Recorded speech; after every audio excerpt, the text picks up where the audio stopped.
अस्सलाम वालेकुम। आज हम इस लेक्चर में सबसे पहले वर्डप्रेस को देखेंगे कि वर्डप्रेस जो है वो उन लैंग्वेजेस से मिलकर बना है और उन लैंग्वेजेस का वर्डप्रेस को बनाने में क्या किरदार है। तो सबसे पहले मैं आपको बताता चलूँ कि मैं आपको एक रियल लाइफ एग्जांपल दूंगा और उसके साथ ही मैं आपको वर्डप्रेस में इन लैंग्वेजेस को कंपेयर करके बताऊंगा कि ये वर्डप्रेस में ये लैंग्वेजेस क्या किरदार अदा करें। तो सबसे पहले मैं आपको बताता चलूँ कि ये आप वर्डप्रेस को जब लॉगिन करते हैं ना फर्स्ट टाइम, तो ये लेआउट शो हो रहा होता है। ये देखें, ये साइड में आपको ये navigation bar, post, media, comments, appearance, ये प्लगइन्स वगैरह ये आपको नज़र आ रही होंगी, ठीक है। और ये टॉप में एक टॉप बार बनी है, ये साइड बार बनी है, ये इसमें एक और सेक्शन क्रिएट किया गया। इसको कहते हैं स्ट्रक्चर।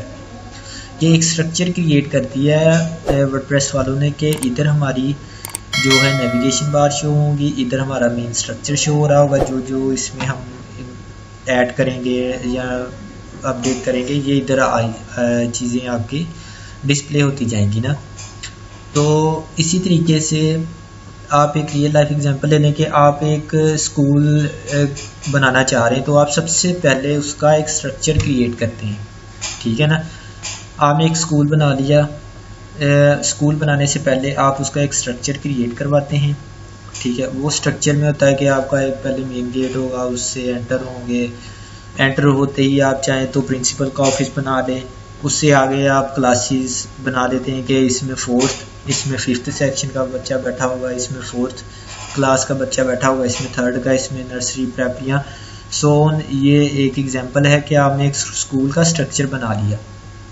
इसी तरीके से वर्डप्रेस में जो स्ट्रक्चर बनाया गया ना, वो है HTML के ज़रिए से। HTML को हम कहते हैं जी स्टैंडर्ड मार्कअप लैंग्वेज। ये आपकी वेबसाइट के स्ट्रक्चर को बनाने में बहुत ही अहम रोल प्ले करता है। ये देखें आप, तो ये एक स्ट्रक्चर है, ये भी एक स्ट्रक्चर बनाया गया है ना। ये देखें, ये स्ट्रक्चर बनाया गया, ये इसकी साइड नेविगेशन बार, ये वाली स्ट्रक्चर कैसे शो हो, ठीक है ना। ये टॉप बार कैसे शो हो, ये स्ट्रक्चर बनाया गया। ये किस में बनाया गया है? ये HTML में क्रिएट किया गया है। और अब मैं आपको बताता हूँ, अब आपने स्कूल का स्ट्रक्चर तो क्रिएट कर लिया, अब आप उसको वैसे ही तो नहीं ना रहने देंगे, आप उसको अब पेंट करवाएंगे डिफरेंट कलर से, ठीक है ना।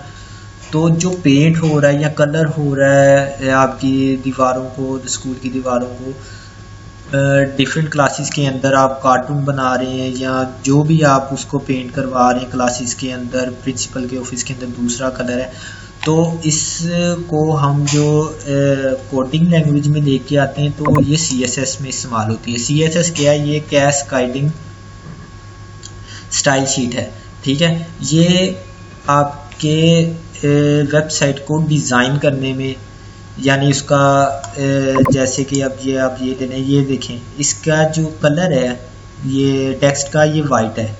जब मैं होवर करता हूँ तो ये देखें, ये ब्लू आ जाता है, ठीक हो गया।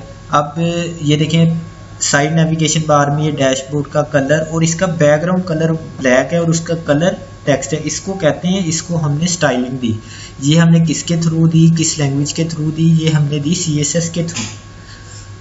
और ये दो लैंग्वेज का आपको पता चल गया रियल लाइफ एग्जांपल के साथ। अब देखें, अब आपने स्कूल को स्ट्रक्चर बना लिया, उसको कलर पेंट वगैरह सब कुछ कर दिया, क्लासेस स्टार्ट होगी। अब जो बच्चा आएगा वो आपको एडमिशन लेगा, एडमिशन फॉर्म फिल करेगा, आप उसको एडमिशन फॉर्म फिल करते हैं और उसका फॉर्म आप एक एडमिन एरिया में रख लेते हैं। उसमें सिर्फ एडमिन बंदे बैठे होते हैं, एडमिन के ही फैकल्टी के बंदे बैठे होते हैं और वो उस चीज़ों को स्टोर कर रहे होते हैं। आपने स्कूल का स्ट्रक्चर क्रिएट कर लिया, पेंट शेंट करवा लिया और बच्चे एडमिशन लेने आ चुके हैं आपके पास, तो आपने फिर गजनी तो बन नहीं जाना कि आपने 5 मिनट बाद वो चीज़ भूल जानी है या 10 मिनट बाद वो चीज़ भूल जानी है कि यार मेरा तो स्कूल चढ़ पड़ा है, तो अब मैं क्या करूँ। 15 मिनट बाद अगर कोई 1 साल बाद आपने रिजल्ट देना है, तो वो आप की पूरी प्रोग्रेस बना के एक डाटा को स्टोर कर लेते हो, चाहे वो आप कंप्यूटर में स्टोर कर रहे होते हो या चाहे वो आप फोन में स्टोर कर रहे होते हो, ठीक है, या आप उसको हार्ड कॉपी में स्टोर कर रहे होते हो, वो आप पे डिपेंड करता है। तो उसी के लिए जो लैंग्वेज, जो डेटाबेस इसका, जो वर्डप्रेस का डेटाबेस स्टोर हो रहा है ना, ये पोस्ट कहाँ पे स्टोर हो रही है बैकएंड पे, ये मीडिया जो इमेजेस हैं वो कहाँ बैकएंड पे सेव हो रही हैं पेजेस, ये माई एसक्यूएल एक लैंग्वेज है। माई एसक्यूएल डेटाबेस को क्रिएट करने में और उसमें आपके डाटे को स्टोर करने में मदद देता है, ठीक है। ये आपकी रियल लाइफ के मुताबिक मैंने आपको एक समझाने की कोशिश की है। अगर आपको फिर भी समझ नहीं लगी, अगर मैं सही नहीं बता सका तो आप कमेंट करके बता सकते हैं, मैं और कोई एग्जांपल दे सकता हूँ आपको। तो ये जावास्क्रिप्ट है, जावास्क्रिप्ट भी इसमें इस्तेमाल हुई है, लेकिन ये इतनी नहीं हुई, ये पॉपअप के थ्रू इस्तेमाल हुई। जो जावास्क्रिप्ट है ना, ये आपके डिज़ाइन को और अच्छे तरीके से डिस्प्ले कराने में मदद देती है, पॉपअप शो करवाने में मदद देती है, या एक्शन वगैरह ना, ये चीज़ होती है। अब इसमें सबसे ज़्यादा जो मेन लैंग्वेज है वो है PHP।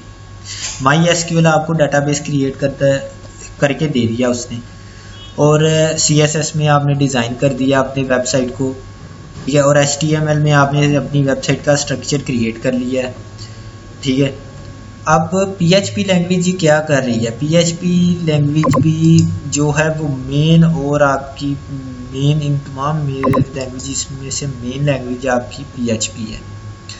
PHP को हम अपनी वेबसाइट को डायनेमिक बनाने के लिए इस्तेमाल करते हैं। इसी तरह वर्डप्रेस ने अपने CMS को डायनेमिकली तौर पर यूज़ करने या इस्तेमाल करने वालों के लिए PHP लैंग्वेज का इंतखाब किया है। ये देखें, अब आप पोस्ट पे आ गए, एक मिसाल है, ये देखें मेरी पोस्ट ओपन हो चुकी है। अब आपने ऐड न्यू किया,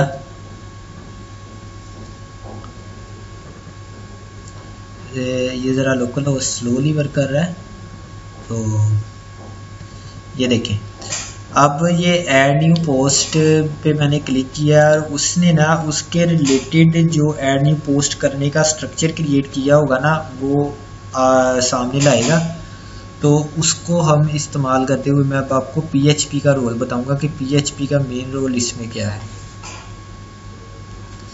ये ज़रा लोड नहीं हो पा रही, ये लोड हो चुकी है। ये देखें, आपका सिस्टम अगर अच्छा होगा तो वो ज़्यादा जल्दी लोड कर देगा, मेरे पता नहीं क्यों इशू आ रहा है। ये देखें, अब मैंने इस पे कोई भी नाम दे दिया, अपना ही दे दिया, मैंने सुहेल लिख दिया और इसको मैं पब्लिश कर रहा हूँ। ये पब्लिश किस लैंग्वेज के थ्रू हो रही है? ये PHP के थ्रू हो रही है। ये देखें ना, मैं पब्लिश कर रहा हूँ, ये पब्लिश होगी। इट मीन्स के ये मेरी पोस्ट के, ये जस्ट मैं आपको समझा रहा हूँ, पोस्ट का मैं आपको अलहदा समझाऊंगा, ये सिर्फ मैं आपको वर्डप्रेस के CMS को समझाने की कोशिश कर रहा हूँ कि वो किन किन लैंग्वेजेस में मिलकर बनी है। और इन फ्यूचर इंशाल्लाह आपको हम HTML, CSS और PHP और MySQL के बारे में, जावास्क्रिप्ट का भी लेक्चर इसमें बनाएंगे। अब ये देखें, ये मैंने सुहेल के नाम से क्रिएट की। ये देखें, अब मैं इसको एडिट कर रहा हूँ, एडिट पे मैं क्लिक कर रहा हूँ, ये एक्शन क्रिएट कर रहा है ना, ठीक है ना। एडिट करूँगा, ये मुझे उधर ही ले जाएगा और मैं इसका टाइटल वगैरह सब कुछ चेंज कर सकता हूँ, कुछ भी कर सकता हूँ इसमें। तो ये आपकी PHP के थ्रू होगा कि PHP मदद देती है आपकी वेबसाइट को डायनेमिक बनाने के लिए। जैसे फेसबुक है, फेसबुक में आप जाते हैं सबसे पहले तो वो आपको वैसे ही तो ना पोस्ट देखने देता, वो कहता है कि यार आप रजिस्टर्ड हो, आप सिंपली जाकर रजिस्टर्ड होते हैं, first name, last name, email वगैरह देते हैं ना, तो वो उसके पीछे जो इस्तेमाल हो रही होती है कोडिंग, वो PHP होती है। PHP की कोडिंग को इस्तेमाल करते हुए हम उसको डेटाबेस में यानी कि MySQL में स्टोर करवाते हैं। ये आपकी शायद जो बहुत ही बिगिनर लेवल में होंगे उनके शायद ऊपर से बातें गुजर रही होंगी, लेकिन इंशाल्लाह हम आपको ये सारा कोर्स, ये सिर्फ जस्ट ओवरव्यू है कि आपको इन फ्यूचर कौन कौन सी लैंग्वेजेस की ज़रूरत पड़ेगी अगर वर्डप्रेस में आपने फुल अच्छे वाला एक डेवलपर बनना है, कस्टम डेवलपर बनना है। तो उसके लिए आपको HTML, CSS, जावास्क्रिप्ट, MySQL, और ये मेरा नेट नहीं चल रहा तो इस पे मैंने लिखना था PHP। तो जस्ट आपको ये PHP, MySQL, जावास्क्रिप्ट ये लोड हो चुका है। ये देखें PHP, ठीक है, ये लैंग्वेज है। ये देखिए हाइपर टेक्स्ट प्री प्रोसेसर, ये देखिए ये क्या लिखा है, PHP is a popular general purpose script language that is specially suited to web development, fast flexible and programmatic. PHP powers everything from, मसलन कि ये कह रहा है कि ये सर्वर लैंग्वेज है। ये नीचे देखे PHP server speaking language and a powerful tool for making dynamic and interactive web pages. PHP is very widely used free and effective alternative to. ये इसका मतलब ये है कि ये डायनेमिकली आपकी वेबसाइट को बना देता है। अभी मैंने आपको फेसबुक की मिसाल दी है कि फेसबुक में जब आप सिंपली जा रहे होते हैं ना, तो फेसबुक सबसे पहले आपसे मांगता है रजिस्ट्रेशन में। फेसबुक पर भी आपको बता ही देता हूँ, ये देखें फेसबुक, ये देखिए फेसबुक आ गया। ये देखिए सबसे पहले उसने कहा है कि फेसबुक को लॉगिन करें अगर आप पहले से रजिस्टर्ड हैं। अगर रजिस्टर्ड नहीं है तो आप लॉगिन नहीं कर सकते, क्योंकि उसके डेटाबेस में डाटा ही नहीं पड़ा होगा आपका। आप कोई ना कोई पासवर्ड या यूज़र नेम देंगे, वो कहेगा इनकरेक्ट यूज़र नेम और पासवर्ड। तो मेरा आज नेट बहुत स्लो चल रहा है, पता नहीं क्यों। अब आपको समझ में आ गया होगा कि वर्डप्रेस बेसिकली है क्या चीज़। वर्डप्रेस इन तमाम लैंग्वेजेस पे मिलकर बना है। अगर आप इन तमाम लैंग्वेजेस को सीख लेते हैं ना, तो आप इंशाल्लाह बहुत अच्छी वेब डेवलपर बन सकते हैं। अगर आप ये इन तमाम चीज़ों को यूज़ या आप इन तमाम लैंग्वेज को नहीं सीखते तो फिर भी आप इसमें वेबसाइट बना लेंगे, लेकिन वो सिर्फ वो होगा कि आपको ना लिमिट तक रखेगा वर्डप्रेस। लिमिटेशन से बाहर जाने के लिए, वर्डप्रेस में अपनी कोडिंग करने के लिए इन चीज़ों का आना आपको ज़रूरी है।